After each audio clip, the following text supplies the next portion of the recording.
जय हिंद दोस्तों, आप सभी का बहुत बहुत स्वागत है। तो दोस्तों, आरपीएफ कांस्टेबल एग्ज़ाम के लिए आज के इस वीडियो में मैथ से 5 मोस्ट इम्पॉर्टेंट प्रश्नों को शॉर्ट ट्रिक के माध्यम से देखने वाले हैं। बहुत ही आसान ट्रिक होगा। तो साथियों, आप सभी सेशन को बिना स्किप किए लास्ट तक पूरा ध्यानपूर्वक देखिएगा, क्योंकि ये 5 क्वेश्चन आपके एग्ज़ाम के लिए काफ़ी ज़्यादा इम्पॉर्टेंट रहेगा। तो चलिए इसी के साथ आज के इस क्लास को स्टार्ट करते हैं। तो फटाफट से आप सभी सेशन को एक बार लाइक करके और आज के सेशन को अपने सभी दोस्तों के साथ शेयर कर दीजिए। तो देखिए, पहला क्वेश्चन आपके सामने है। एक समबाहु त्रिभुज का क्षेत्रफल ज्ञात कीजिए जिसकी भुजा 90 सेंटीमीटर है। बहुत ही सिंपल सा क्वेश्चन है, आप लोगों ने 9th-10th क्लास में भी पढ़ा होगा, लेकिन यहाँ पर आपको शॉर्ट ट्रिक के माध्यम से कवर करना है। जो भी इस क्वेश्चन को सॉल्व करने में कम समय लेगा, यहाँ पर उसी की वैल्यू है। तो आइए सॉल्व करते हैं। यहाँ पे क्या है, समबाहु त्रिभुज, और आप सभी जानते हैं समबाहु त्रिभुज में क्या होता है, तीनों भुजाएं आपस में बराबर होती है। और समबाहु त्रिभुज का क्षेत्रफल का सूत्र क्या होता है, √3/4 × a²। यहाँ पे a क्या है, a का मतलब होता है भुजा, जो कि 90 सेंटीमीटर दिया हुआ है। तो यहाँ पे मान को पुट करते हैं, तो √3/4 × 90 को 2 बार लिखना है क्योंकि a का स्क्वायर है। तो 4 को 2 से काटेंगे, फिर 90 को 2 से 45, फिर 2 से इस 90 को 45। तो 45 × 45 करेंगे तो कितना आ जाएगा, तो 20, 25 और √3। यहाँ पर देख सकते हैं डी ऑप्शन में आपका दिया हुआ है। और देखिए आप लोग क्या कीजिए, 1 से लेकर ऐसे तो 10 तक सभी को स्क्वायर याद होता है, तो 1 से लेकर आपको कम से कम 50 तक संख्याओं का स्क्वायर याद कर लेना है। जैसे कि यहाँ पर अभी हमने 45 × 45 किया, अगर आपको याद होगा तो आप लोग यहाँ पर जल्दी से लिख सकते हैं। 20, 25 होता है 45 का स्क्वायर, जो कि डी ऑप्शन में दिया हुआ है। चलिए आगे बढ़ते हैं। आइए दूसरा क्वेश्चन देखते हैं। x का मान ज्ञात करना है। यहाँ पे क्वेश्चन दिया हुआ है √632 - x बराबर √150 - √36। तो सिंपल सा क्वेश्चन है। तो सबसे पहले रूट से रूट यहाँ पे कैंसिल हो जाएगा, क्योंकि दोनों साइड में रूट है। तो यहाँ पे आपका बच गया 632 - x बराबर 150 और माइनस √36। तो √36 का मान होता है 6। तो यहाँ पे देखिए क्या करेंगे, 632 - x बराबर 144। 150 में 6 जाएगा 144। फिर यहाँ 632 - 144 हो जाएगा आपका, क्योंकि 144 राइट साइड में है, लेफ्ट में लाएंगे तो -144 होगा, और बराबर में -x है तो इधर हो जाएगा +x। अब 632 में 144 को माइनस करना है, तो 12 में 4 जाएगा 8, फिर 12 में 4 जाएगा 8, और यहाँ 5 में 1 जाएगा 4, 488। यहाँ पर देख सकते हैं बी ऑप्शन में दिया हुआ है। बहुत ही आसान क्वेश्चन है। चलिए तीसरा क्वेश्चन देखिए। एक आयत की चौड़ाई 185 सेंटीमीटर है और इसका विकर्ण 481 सेंटीमीटर है, तो परिधि ज्ञात करना है। तो सबसे पहले एक आयत का निर्माण करते हैं, रेक्टेंगल का। तो ये आपका एक रेक्टेंगल है, जिसमें से यहाँ पे दिया हुआ है आपका चौड़ाई 185। तो यहाँ पे लिख देते हैं 185 सेंटीमीटर क्या है, चौड़ाई है, और विकर्ण दिया हुआ है 481।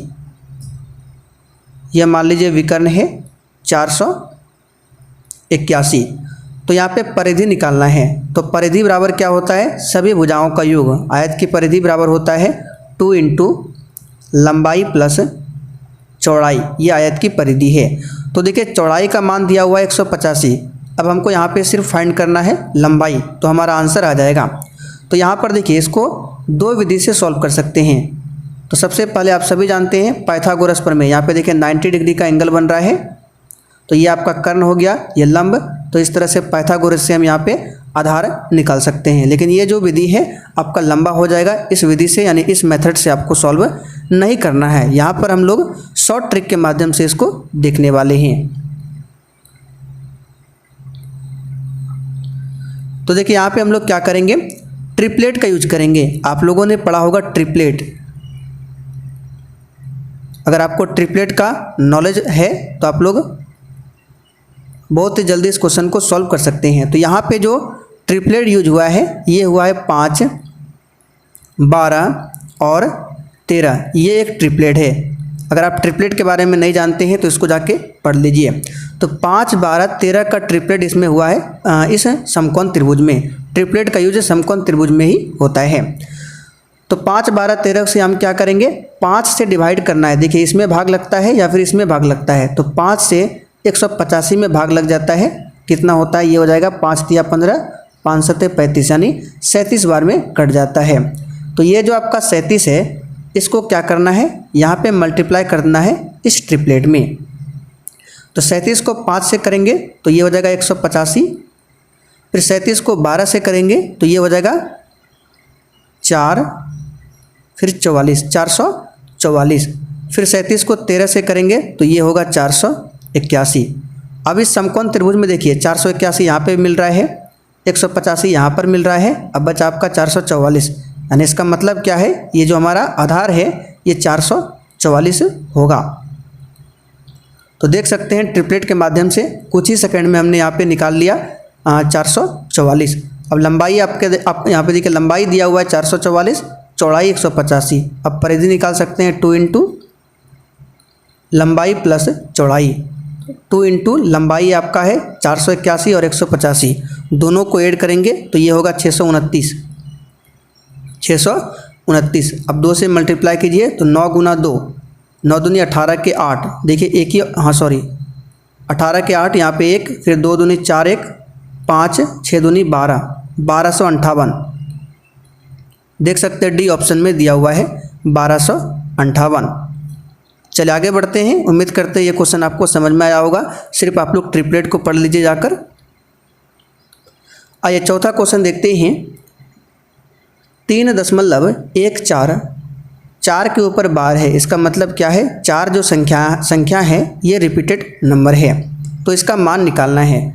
तो इस क्वेश्चन को आपने पहले भी पढ़ा होगा 9th क्लास में, तो उस तरह से आपको सॉल्व नहीं करना है। यहाँ पर हम लोग क्या करेंगे, शॉर्ट के माध्यम से सॉल्व करेंगे, शॉर्ट ट्रिक के माध्यम से। तो इसको सॉल्व करने का जो है 2 मेथड है। तो पहला मेथड देखते हैं हम लोग। 3.14 4 के ऊपर बार है, तो पहला मेथड ये है, 3 को लिखिए, प्लस डालिए बीच में और 0.14 लिख दीजिए। अब इसको सॉल्व करेंगे तो आपका यही आएगा। तो इस तरह से लिख देना है। उसके बाद क्या करना है, 3 को लिखना है, प्लस को प्लस लिखना है, और यहाँ पे क्या करना है, सबसे पहले 4 के ऊपर क्या है, बार है। तो 14 जो है यहाँ पे, इसको यहाँ पे लिख दीजिए, क्योंकि 0 हम नहीं लिख सकते हैं क्योंकि पीछे 0 का वैल्यू नहीं होता है। तो पूरा 14 को लिख दीजिए और माइनस डालकर यहाँ पे 1 लिख दीजिए। हमने यहाँ पे 1 क्यों लिखा, क्योंकि एक संख्या के ऊपर बार है। फिर बटे में आप सभी जानते हैं 9 होता है, और यहाँ पे 1 शून्य डालेंगे। 1 शून्य यहाँ पे क्यों डाला, क्योंकि 1 अंक के ऊपर बार है। अगर 2 अंक के ऊपर बार रहता तो यहाँ पे 2 शून्य डालते। अब इसको सॉल्व कर दीजिए, आपका आंसर आ जाएगा। 1 सेकंड यहाँ पे,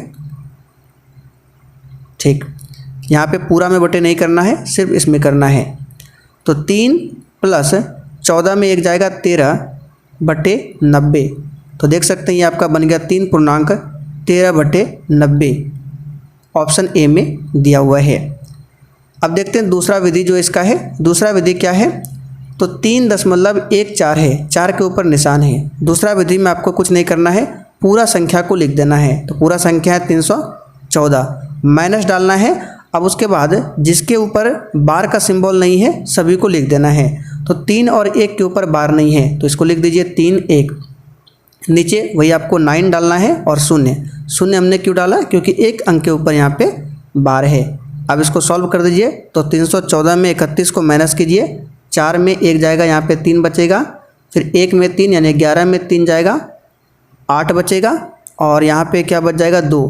तो 283/90। अब डिवाइड कर दीजिए, आपका आ जाएगा 3.13/90। तो ये 2 विधि है, आपको जो आसान लगे आप लोग सॉल्व कर सकते हैं। अब आइए इस पे एक और सवाल देखते हैं। चलिए 5 नंबर देखिए। ये क्वेश्चन बार बार एग्जाम में पूछा जाता है, इसको ध्यान से समझिए। तो 5 नंबर को हम लोग सॉल्व करेंगे दूसरा विधि जो हमने आपको बताया सेकंड मेथड, उसी से सॉल्व करेंगे। तो सेकंड मेथड में क्या था, जो संख्या है पूरा लिख दीजिए। तो संख्या पूरा क्या है 0 1 6। तो पीछे हम 0 नहीं लिखते हैं क्योंकि 0 का वैल्यू नहीं होता है। इस तरह से अगर लिखेंगे तो इसका कोई वैल्यू नहीं है 0 का। तो यहाँ पे हम सिर्फ लिखते हैं 16, माइनस डालना है। उसके बाद क्या करना है, जिसके ऊपर बार नहीं है उसको लिखना है। तो 0 और 1 के ऊपर बार नहीं है तो 0 को नहीं लिखना है। तो यहाँ पे सिर्फ लिखेंगे 1 और बटे में आपको क्या करना है, वही 9 डाल के 1 शून्य लगाना है। फिर प्लस सेम टू सेम इसको करना है 15 माइनस 1 बटे 90, फिर माइनस 13 घटाओ 1 बटे 90। अब इसको सॉल्व कर दीजिए। तो 16 में 1 जाएगा आपका बचेगा 15, प्लस 15 में 1 जाएगा बचेगा 14, फिर माइनस 13 में 1 जाएगा 12 और नीचे 90 90 है तो नहीं एलसीएम आपका 90 आएगा। तो 15 14 29 और 29 में 12 को माइनस करेंगे तो ये कितना आएगा, तो 29 में 12 जाएगा 17, यानी 17 बटे 90। देख सकते हैं बी ऑप्शन में आपका दिया हुआ है 17 बटे 90। तो साथियों ये 5 क्वेश्चन थे जो कि आपके एग्जाम के लिए इम्पोर्टेंट है। उम्मीद करेंगे आपको ये सभी समझ में आया होगा। अगर समझ में ना आया हो तो आप लोग कमेंट करके बता दीजिए, फिर नेक्स्ट वीडियो में आपको बताया जाएगा। तो चलिए आज के लिए इतना ही, तब तक के लिए जय हिंद।